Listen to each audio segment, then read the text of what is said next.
नमस्कार, मैं कमलेश कबीर आपका एक बार फिर स्वागत करता हूं इस नए एपिसोड में। इस एपिसोड में हम बात करेंगे इलाहाबाद हाई कोर्ट के जज शेखर कुमार यादव की। इसके ऊपर हमने पहले भी एक वीडियो बनाया था, लेकिन एक बार फिर शेखर कुमार यादव जो है वो सुर्खियों में बने हुए हैं।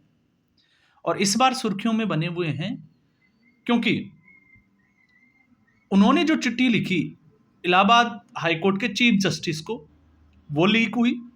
और फिर उसके बाद में आपको पता होगा 8 दिसंबर को उनके द्वारा दी गई टिप्पणी के बाद में उनके खिलाफ एक इम्पीचमेंट लाया गया था और उसकी अगुवाई कर रहे थे कपिल सिब्बल। और आपको यह भी याद होगा कि कपिल सिब्बल ने नरेंद्र मोदी से भी गुहार की थी कि उनके खिलाफ इम्पीचमेंट को लेकर जो है वो समर्थन करना चाहिए। हुआ उसका उलट था, क्योंकि योगी आदित्यनाथ ने उसके बाद में सीधे तौर से खुलकर शेखर कुमार यादव का समर्थन कर दिया था। अब जो ये इम्पीचमेंट लाया गया उसके बाद में उनको कॉलेजियम के सामने जो है वो उपस्थित होना था। शेखर कुमार यादव उपस्थित भी हुए, लेकिन वहां पर क्या हुआ उसको लेकर जो है वो मीडिया में खबरें बनाई गई। तो उनका ये कहना था कि ये जो कार्रवाई हुई आखिर ये लीक कौन कर रहा है, जबकि उन्होंने कहीं भी जो है वो अपनी टिप्पणी के ऊपर सीधे तौर से शेखर कुमार यादव ने यह तक कह दिया कि उन्होंने कुछ गलत नहीं कहा और वो इसके लिए जो है वो कोई किसी भी तरह की माफी भी नहीं मांग रहे। तो फिर शेखर कुमार यादव को कटघरे में क्यों खड़ा किया जा रहा है? और सबसे पहले आपको मैं बता दूं उस दिन हुआ क्या था। 8 दिसंबर को विश्व हिंदू परिषद के जिस कार्यक्रम में शेखर कुमार यादव पहुंचे थे, पहले तो वो सुप्रीम कोर्ट के जज की हैसियत से नहीं पहुंचे, वो एक हिंदू स्कॉलर की हैसियत से जो है वो उस प्रोग्राम में पहुंचे थे। और उस प्रोग्राम में शेखर कुमार यादव ने एक शब्द यूज किया था, कठमुल्ला। और कठमुल्ला शब्द का जो है वो शाब्दिक अर्थ अगर हम देखते हैं तो वो होता है धार्मिक रूप से ढोंगी व्यक्ति, मूर्ख कह सकते हैं, या कट्टरपंथी कोई व्यक्ति है तो उसके लिए कठमुल्ला शब्द का इस्तेमाल किया जा सकता है। और इस शब्द का जब इस्तेमाल किया तो उन्होंने कहा कि ये कठमुल्ले जो है वो देश के लिए घातक सिद्ध हो सकते हैं, खतरनाक है ये। और इसमें जो है अगर आप देखोगे तो गलत कहाँ है। सीमा पार से आज हम आतंकवाद की बात करते हैं तो कितना प्रतिशत आतंकवाद जो है वो सीमा पार से होता है। और जो सीमा पार से जो आतंकवादी आता है उसके रहने के लिए घर कौन उसको जो है वो प्रोवाइड कराता है, अवेलेबल कराता है, उसको खाना कौन देता है, उसको जो है वो लोकेशन वगैरह सारी जानकारी कौन इकट्ठी कराता है, तो वो कहीं ना कहीं जो है ये कठमुल्ले ही मिलेंगे जो भारत में रहकर भारत का खाते हैं, लेकिन उनका दिल जो है वो और कहीं बसता है। इसलिए शेखर कुमार यादव ने इस तरीके से जो है वो कुछ भी गलत नहीं कहा। और फिर उसके बाद में जब उन्होंने ये कहा कि देश के ज्यादातर जो फैसले हैं वो बहुसंख्यकों के हिसाब से ही होने चाहिए,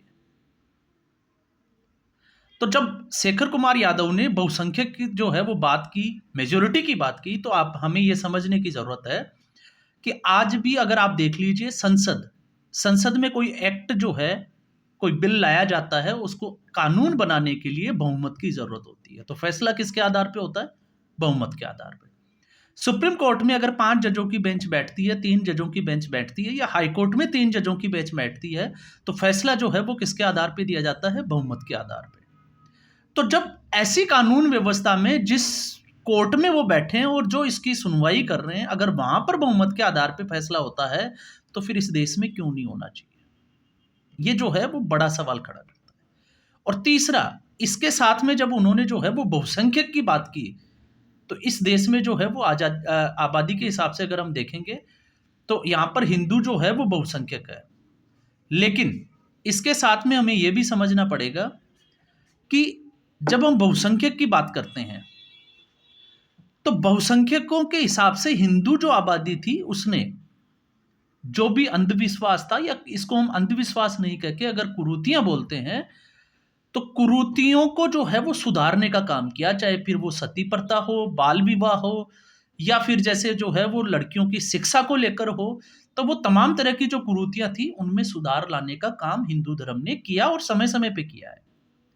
तो शेखर कुमार यादव ने जब ये कहा कि क्या ये दूसरे धर्म को जो है वो उनमें जो कुरीतियां हैं उनको दूर करने के लिए क्या किया, तो हम सीधे तौर से अगर हम बात करते हैं, जो लोग जो है वो अपने आप को धर्मनिरपेक्ष सेकुलर जो पार्टियां दिखाने की कोशिश करती है, तो कपिल सिब्बल भी उनमें ही आते हैं। तो आज भी मुस्लिम समुदाय में नरेंद्र मोदी की सरकार ने ट्रिपल तलाक हटाया, तो वो नरेंद्र मोदी की सरकार ने हटाया। जितने भी जो मौलवी थे उन्होंने अपनी इस जो सामाजिक जो बुराई थी उनके समुदाय में, उसके लिए क्या किया? कुछ भी नहीं। इसके अलावा हलाला, आज भी जो है वो मुस्लिम समुदाय में हलाला प्रथा जो है वो जिंदा है, वो चल रही है। तो ऐसी कुरीति के लिए जितने भी जो मौलवी है, जो मुस्लिम स्कॉलर है, उन्होंने अपने इस धर्म की कुरीतियों को हटाने के लिए क्या किया। और जब हम हलाला की बात करते हैं तो इसको समझने की ज़रूरत ये होती है कि जब किसी स्त्री का विवाह किसी व्यक्ति के साथ हो जाता है और वो गलती से उसको जो है वो गुस्से में आकर या किसी भी कारण से मान लीजिए तलाक तलाक तलाक 3 बार जो है वो तलाक वर्ड यूज़ करके उसको तलाक दे देता है और 2 घंटे बाद उसको पता चलता है, गलती का एहसास होता है कि उसने गलत किया। तो ऐसी स्थिति में उसकी पत्नी क्या उसके साथ रह सकती है? तो मुस्लिम समुदाय में ये है कि वो नहीं रह सकती। इसके लिए उसको पहले 6 महीने तक जो है वो दूसरे पुरुष के साथ में शादी करनी होती है, फिर वहां से 6 महीने बाद तलाक लेना होता है और फिर उसके बाद में वो उससे शादी कर सकती है। तो ऐसी स्थिति में कोई अपने ससुर के साथ, किसी मौलवी के साथ जो है वो उनका हलाला होता है और फिर उसके बाद में तो वही स्त्री जो है वो पत्नी होती है, कभी माँ बन जाती है, कभी क्या। तो ऐसी कुरीतियों को हटाने के लिए अगर कोई जज बात भी कर रहा है तो वो किस हिसाब से और किस हैसियत से जो है वो इस देश में गलत है। और फिर जब ये बात करते हैं कि ये जो टिप्पणी है वो धर्म विशेष के खिलाफ है या जो है वो भावनाओं को भड़काने वाली है, तो आज भी ओबीसी का भाई जो है असदुद्दीन ओवैसी वो जिंदा है, आपको पता ही होगा। और विधानसभा में वो अध्यक्ष भी बना, प्रोटेम स्पीकर भी बना। और उसने जब ये कहा कि 15 मिनट के लिए जो है वो पुलिस को हटाकर देख लो, तो वो कौन सा प्यार बरसाने वाला स्टेटमेंट था। और उस स्टेटमेंट पे आखिर सुप्रीम कोर्ट और जितने भी जो हाई कोर्ट है या हम कहें कि न्याय प्रणाली जो है भारत की, वो कबूतर की तरह आंख बंद करके क्यों बैठ जाती है। आए दिन जो है वो हिंदू धर्म को गालियां दी जाती है, भगवानों को जो है वो खड़े मंच से जो है वो नेताओं के द्वारा गाली दी जाती है, सनातन को जो है वो कुष्ठ बताया जाता है। तो आप एक चीज देखिए, उस वक्त सुप्रीम कोर्ट कहाँ चला जाता है। और जब एक शेखर कुमार यादव जैसा जज किसी धार्मिक प्रोग्राम में जाता है, तो आप सोच के देखिए, अगर कोई जज है वो उसके घर पे, अगर वो हिंदू है, उसके घर पे अगर कोई गणेश पूजा है, तो क्या वो उस पूजा में नहीं जा सकता? क्या उसको पूजा करने का अधिकार नहीं है? और फिर जब हम बात करते हैं कि भारतीय संविधान की, तो भारतीय संविधान जब अभिव्यक्ति की आज़ादी की बात करता है, तो क्या अभिव्यक्ति की आज़ादी जो है वो किसी समुदाय विशेष के लिए ही है? क्या किसी कोर्ट का जो जज है, न्याय प्रणाली का जो हेड है, क्या उसके लिए अभिव्यक्ति की आज़ादी का कोई मायने नहीं रखता? तो ये तमाम तरीके के जो सवाल है वो शेखर कुमार यादव ने भी उठाए हैं। लेकिन साथ में आप जैसे और हम जैसे जो लोग हैं उनको भी इस बात को समझना चाहिए कि शेखर कुमार यादव ने क्या गलत कहा था और क्या सही कहा था। तो मेरी नज़र में अगर आप देखोगे तो शेखर कुमार यादव ने ऐसा कुछ भी नहीं कहा जिससे किसी की धार्मिक भावनाएं आहत होती। उन्होंने जो बात की वो समाज सुधार की बात की, जिन बुराइयों की बात की, चाहे वो बुराई जो है वो हिंदू धर्म में हो, चाहे मुस्लिम धर्म में हो, चाहे ईसाई में हो, चाहे जैन धर्म में हो, किसी भी धर्म में हो। तो ऐसी कुरीतियों का जो है वो जितने भी जो स्कॉलर्स होते हैं उस धर्म के, जो जिसको कहते हैं कि प्रतिष्ठित पदों पे जो लोग होते हैं, उन लोगों का ये कर्तव्य बनता है कि वो अपने समाज की इन बुराइयों को दूर करें। लेकिन जब इस स्थिति में कोई नहीं होता, तो फिर इसके बाद में सिर्फ और सिर्फ एक राजनीतिक पॉलिटिकली जो है वो एक नैरेटिव सेट करने के लिए कुछ लोगों की जमात होती है।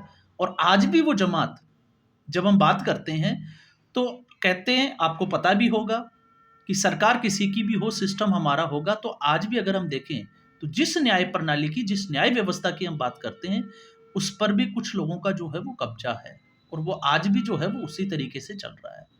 जब एक व्यक्ति तीस्ता सीतलवाड़ के लिए रात को 12 बजे सुप्रीम कोर्ट के दरवाजे खुलवा सकता है, तो आप सोच के देखिए, क्या आम आदमी के लिए कोई सुनवाई है? तो क्या सुप्रीम कोर्ट ऐसा कर सकता है? बिल्कुल नहीं कर सकता। जब सुप्रीम कोर्ट, जब जब हम कानून प्रक्रिया की बात करते हैं तो किसी की जो याचिका होती है तो वो ट्रायल कोर्ट से, निचली अदालत से शुरू होकर हाई कोर्ट जाती है और फिर सुप्रीम कोर्ट जाती है।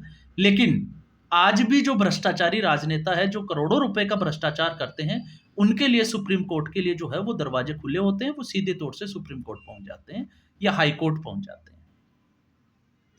और दूसरा, ऐसे लोग, आप देखिए, जब शेखर कुमार यादव का कटमुल्ला शब्द जो है वो आपत्तिजनक हो सकता है, तो सर तन से जुदा जो है वो सही कैसे हो सकता है?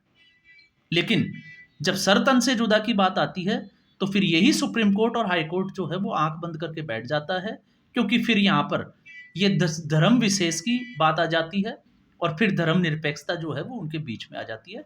तो बस फर्क यही है इस देश में, आज भी जो 1947 में हुआ था और जिस तरीके से हुआ था, आज भी पॉलिटिकली अगर हम देखें, राजनीतिक तौर से, तो वही खेल चल रहा है। बस आप और हम जो है वो इस चक्रव्यूह में फंसे हुए हैं, जिससे अभी हम लोग जो है वो बाहर नहीं निकले। तो शेखर कुमार यादव उसी चक्रव्यूह में फंसे हुए, या हम कहें कि उसी का एक हिस्सा है, जो इस तरीके के नैरेटिव से जो है वो अभी फाइट कर रहा है। अब तय हमें करना है कि हम किसके साथ खड़े हैं। तो आज के एपिसोड में बस इतना ही। उम्मीद करूंगा वीडियो एपिसोड आपको पसंद आया होगा। वीडियो को लाइक करें, शेयर करें, चैनल जरूर सब्सक्राइब करें। धन्यवाद।